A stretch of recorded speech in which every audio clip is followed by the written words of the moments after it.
What's the meaning of ankylosis?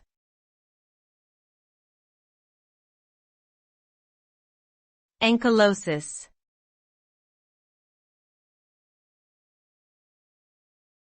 Ankylosis.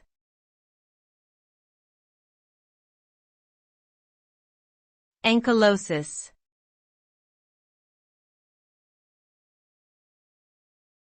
Ankylosis.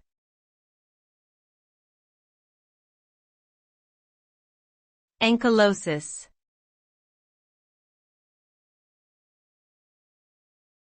Ankylosis refers to the abnormal fusion of bones or joint surfaces, typically due to disease or injury. This fusion can lead to a loss of mobility, stiffness, and pain in the affected area. For example, ankylosis of the spine may result in difficulty bending or twisting, while ankylosis of the knee may cause difficulty walking or standing. Treatment options for ankylosis may vary depending on the severity of the condition and can include physical therapy, medication, or surgery to repair or replace the affected joint.